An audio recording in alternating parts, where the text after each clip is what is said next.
Baik, salam sejahtera untuk kita semua, Dewan Juri serta moderator yang saya hormati. Pada mosi hari ini, Dewan ini tidak akan menggunakan strategi ekonomi biru. Saya sebagai tim afirmasi menyatakan bahwa saya sangat setuju dengan bunyi mosi pada hari ini. Adapun latar belakang daripada mosi hari ini yakni, ekonomi biru merupakan kegiatan ekonomi yang memfokuskan kepada sumber daya lautan. Dan dengan keadaan status quo saat ini, sekitar 40% laut terkontaminasi oleh polusi yang diakibatkan oleh manusia. Indonesia sudah melakukan konservasi di wilayah pesisir dan pulau-pulau kecil selama 30 tahun. Namun ancaman kerusakan ekosistem malah semakin tinggi, Dewan Juri yang terhormat. Kualitas laut dan sumber daya terus mengalami penurunan. Dibuktikan dari terumbu karang di Indonesia yang menjadi salah satu bukti atas kerusakan ekosistem laut. Dan hal inilah yang menjadi akar dari permasalahan pada mosi hari ini. Baik, pada argumen saya akan menyampaikan 2 poin.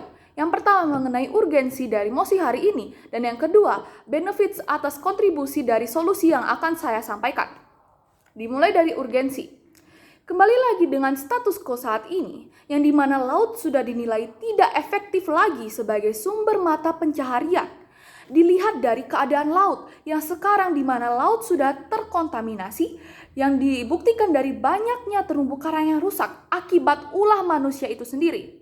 Ini membuktikan bahwa SDM kita terkait pengelolaan laut masih sangat rendah, Dewan Juri yang terhormat. Dan selain itu, ekonomi biru banyak memerlukan modal. Mengapa? Karena untuk membangun sebuah infrastruktur di laut membutuhkan biaya modal yang sangat besar, Dewan Juri yang terhormat. Sedangkan jika kita hubungkan dengan status quo saat ini, keadaan ekonomi di Indonesia masih belum stabil. Di samping kita masih negara berkembang yang apalagi diperparah dengan keadaan ekonomi pasca pandemi. Indonesia merupakan negara berkembang. Negara berkembang yang masih membutuhkan stabilitas ekonomi. Yang di tengah pandemi apalagi di tengah pandemi pasca pandemi saat ini. Dan di tengah pasca pandemi saat ini, Indonesia masih memerlukan banyak anggaran untuk pandemi. Dan ini diartikan bahwa jika dana hanya terfokus pada pengembangan infrastruktur usaha kelautan, akan mempengaruhi anggaran-anggaran di bidang lain, Dewan Juri yang terhormat. Maka solusi yang dapat saya sampaikan adalah dengan memperlakukan sistem ekonomi hijau. Lantas apa benefits atas kontribusi dari sistem ekonomi hijau terhadap perekonomian negara? Mari kita ulik lagi. Dilihat dari latar belakang mengapa saya menyampaikan solusi untuk memperlakukan sistem ekonomi hijau. Karena ekonomi di Indonesia kegiatan ekonomi di Indonesia itu kebanyakan dilakukan di daratan. Jadi, tidak banyak orang yang teredukasi untuk mengelola sumber daya laut. Mengapa? Seperti yang saya katakan tadi, pengelolaan atau edukasi terhadap pengelolaan laut masih sangat kurang, terbukti dari terumbu karang yang masih rusak, yang rusak, Dewan Juri yang terhormat. Dan apalagi sekarang, sedangkan tidak banyak orang yang tinggal di daerah pesisir, yang artinya bahwa SDM kita jika kita memperlakukan ekonomi biru, SDM kita tidak mencukupi karena tidak banyak orang yang tinggal di daerah pesisir. Maka solusi yang tepat adalah dengan memperlakukan sistem ekonomi hijau.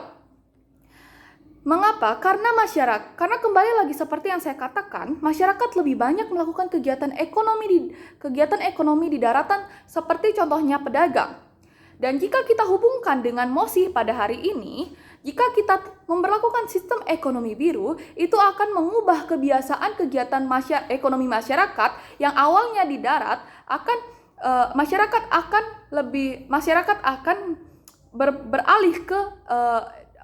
beralih ke ekonomi biru yang dimana pengelolaan sumber daya alamnya itu ada di laut. Yang artinya di sini masyarakat akan lebih lama untuk mentransisikan kebiasaan mereka dari yang melakukan kegiatan ekonomi di darat ke ekonomi laut. Apalagi Dewan Juri yang terhormat, jika dialihkan fokus kepada ekonomi biru, hal ini artinya akan memperburuk sistem kestabilan ekonomi. Apalagi pemerintah pemerintah menekankan bahwa kestabilan ekonomi di Indonesia masih sangat rendah. Dan hal ini akan perlu waktu lebih lama lagi untuk menstabilkan ekonomi. Dan jika kita bandingkan blue economy dengan green economy, jika kita lihat dari keadaan masyarakat saat ini, yang dimana beberapa daerah tidak memiliki akses laut yang sama, Dewan Juri yang hormat, yang artinya masyarakat susah untuk akses masyarakat tidak mudah untuk ke laut, yang dimana SDM yang akan diberlakukan di ekonomi biru akan terhambat. Dan jika kita bandingkan dengan ekonomi hijau seperti yang saya sampaikan solusi tadi, setiap daerah itu memiliki potensi dalam mengembangkan green ekonominya. Potensi yang dimaksud dalam hal ini yakni berupa tanah, lahan pertanian, dan juga lahan perkebunan. Dan ini menunjukkan akses pengembangan ekonomi hijau jauh lebih luas dibandingkan dengan ekonomi biru. Dan produk-produk hijau akan lebih diminati di pasar global dan memiliki nilai tambah yang tinggi. Dan jika kita hubungkan lagi seperti apa yang saya katakan tadi, di mana Indonesia masih memerlukan kestabilan ekonomi, hal ini akan bermanfaat dan memberikan benefits yang lebih baik lagi dalam memenuhi kestabilan ekonomi, yang dimana produk hijau sendiri memiliki daya minat yang lebih tinggi serta nilai tambah yang tinggi, Dewan Juri yang terhormat. Dan selain itu, the benefits dari ekonomi hijau ini dapat membantu perekonomian masyarakat, yang dimana ekonomi hijau itu bisa dilaksanakan dalam bentuk UMKM, Dewan Juri yang terhormat, yang artinya dalam pelaksanaan UMKM tidak membutuhkan dana yang besar. Dan sesuai dengan program pemerintah yang sedang mengembangkan UMKM sangat dibutuhkan masyarakat, terutama dalam kestabilan ekonomi Indonesia itu sendiri.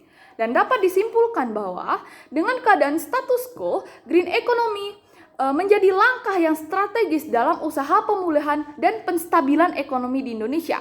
Dan green economy menjadi gerbang bagi Indonesia baru menjadi sebuah negara industri yang besar. Saya Fania Kartika, bangga menjadi bagian dari tim afirmasi. Sekian dan terima kasih.